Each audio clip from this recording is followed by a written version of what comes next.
देवर भाभी की शादी। रमाकांत और सावित्री जी के दो बेटे थे। बड़े बेटे का नाम था सुदीप और छोटे बेटे का नाम था अंशुल। सुदीप की शादी हो चुकी थी और उसकी पत्नी का नाम था अनन्या।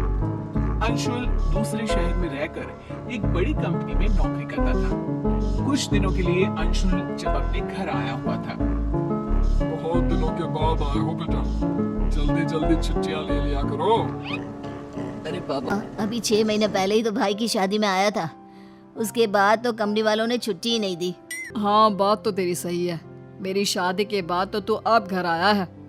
लेकिन भाई, आपकी शादी को भी तो सिर्फ 6 महीने ही हुए हैं। लगता है अब तुम्हारी भी शादी जल्दी करनी पड़ेगी।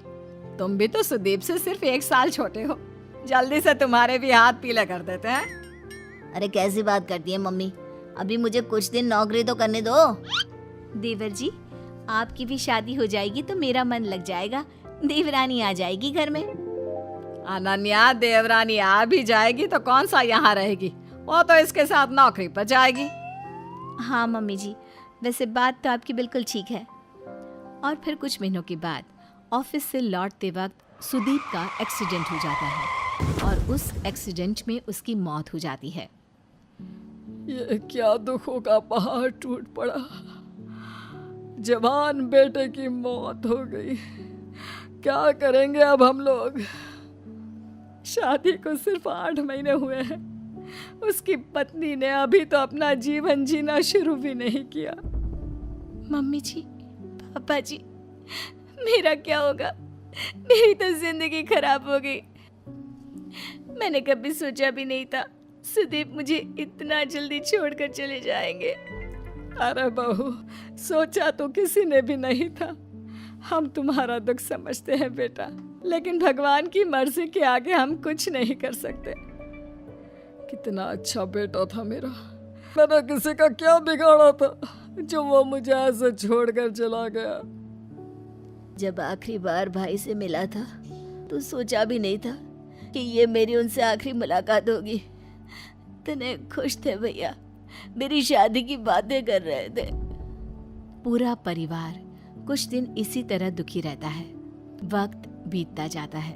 सावित्री और रमाकांत जी महसूस करते हैं कि अनन्या काफी अकेली और दुखी रहने लगी थी। सावित्री, हमारी बहू की अभी उम्र ही क्या है, सिर्फ 25 साल, और उसके चेहरे की उदासी देखो। उसे इस तरह देखकर मुझे बिल्कुल अच्छा नहीं लगता। आप ठीक कहते हैं, अनन्या बहुत रोती है और उसका अकेलापन मुझसे भी नहीं देखा जाता। एक बात कहूं सावित्री, क्या हमें अपनी बहू की दूसरी शादी करवा देनी चाहिए? अरे लेकिन समाज वाले क्या कहेंगे कि हम अपनी विधवा बहू की शादी करवा रहे हैं। अरे लेकिन उसकी उम्र तो देखो, सिर्फ 25 साल की है। पूरी जिंदगी कैसे कटेगी सावित्री, कैसे रहेगी वो? मैं सब समझती हूँ जी, लेकिन पहले हमें खुद अनन्या से बात करनी होगी कि वो इस बात के लिए तैयार है या नहीं। उसके बाद ही हम कुछ कर सकते हैं। मुझे तो लगता है कि हमें अंशुल से भी इस बारे में बातचीत करनी चाहिए। उसका क्या ख्याल है, जरा पता तो करें। सावित्री और रमाकांत अंशुल को अपने पास बुलाते हैं। अंशुल बेटा, तुम तो जानते हो सुदीप के जाने के बाद अनन्या की कैसी हालत हो गई है। तुम्हारा इस बारे में क्या ख्याल है? पापा, मुझे लगता है हमें भाभी की दूसरी शादी करवा देनी चाहिए। जब अंशुल भी कह रहा है तो ठीक है, हम अनन्या की शादी करवा देते हैं। वो खुश रहेगी तो हमें भी अच्छा लगेगा। रमाकांत और सावित्री अनन्या के लिए लड़का ढूंढते हैं, लेकिन अनन्या के विधवा होने की वजह से कभी उन्हें बहुत ज्यादा उम्र का लड़का मिलता तो कभी कोई अच्छा लड़का मिलता ही नहीं। इस बात से रमाकांत और सावित्री अच्छे खासे परेशान हो जाते हैं। मम्मी जी, पापा जी, आप मेरे लिए बेकार में ही परेशान हो रहे हैं। मैं बिना किसी शिकायत के अपनी पूरी जिंदगी ऐसे ही निकाल लूंगी। कोई परेशानी नहीं होगी। नहीं बेटा, हम तुम्हें इतना दुखी नहीं देख सकते। हमारा बेटा तो चला गया और अब तुम्हारी पूरी जिंदगी ऐसे ही खराब हो गई तो हम अपने आप को माफ नहीं कर पाएंगे। देखो अनन्या, तुम कहने को हमारी बहू हो, लेकिन इस घर की सदस्य हो और इस नाते तुम्हारी खुशियों का ख्याल रखना हमारी जिम्मेदारी है। मम्मी जी, पापा जी, आप मेरे लिए इतना सोचते हैं ये कम है क्या? और सच बताऊं, मैं पूरी जिंदगी आप लोगों के पास ही रहना चाहती हूँ। वैसे भी आप जानते हैं मेरे माँ बाप इस दुनिया में है नहीं, मैं कहाँ जाऊंगी। बेटा इसीलिए तो हम तुम्हारी दूसरी शादी करवाना चाहते थे। हम चाहते थे कि तुम्हारा घर बस जाए और तुम अपने जीवन साथी के साथ खुश रहो।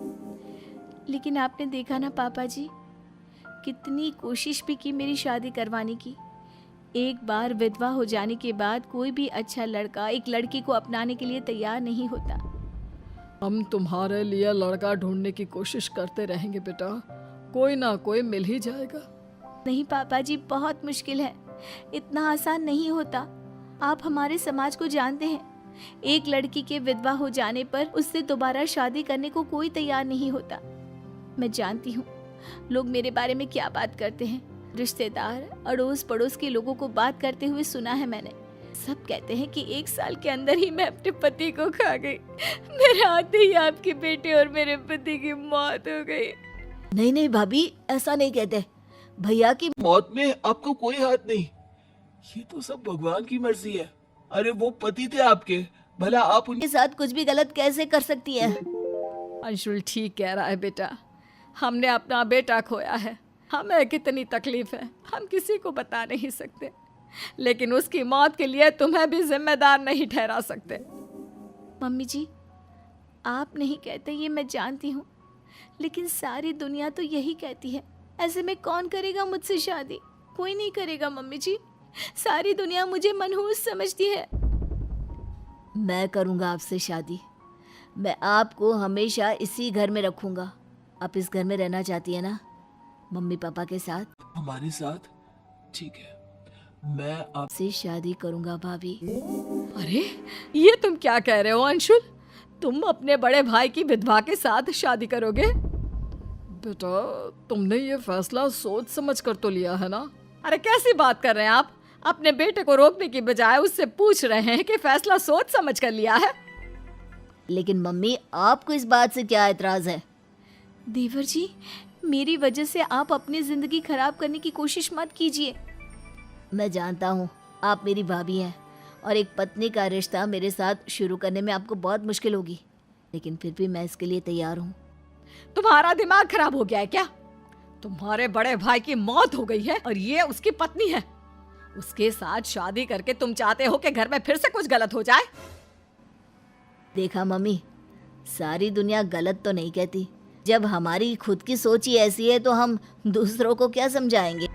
सावित्री, अंशुल ठीक ही तो कह रहा है। हमें अनन्या जैसी बहू कहाँ मिलेगी? वो हमें समझती है, हम उसे समझते हैं।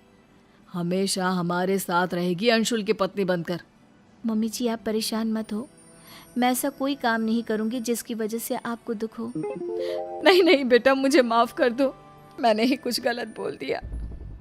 अंशुल ठीक कह रहा है, तुम हमारे घर में बहू बनकर आई थी और अब हमेशा के लिए बहू बनकर ही रहोगी। इससे अच्छी बात और क्या हो सकती है? देखिए भाभी, आपको जितना वक्त चाहिए आप ले लीजिए। हमारा रिश्ता थोड़ा अलग है, लेकिन धीरे धीरे सब कुछ ठीक हो जाएगा। रमाकांत और सावित्री जी अंशुल और अनन्या की शादी करवा देते हैं और इस तरह से एक देवर अपनी भाभी से शादी करके कम उम्र में विधवा हुई अपनी भाभी की जिंदगी को फिर से खुशियों से भर देते हैं।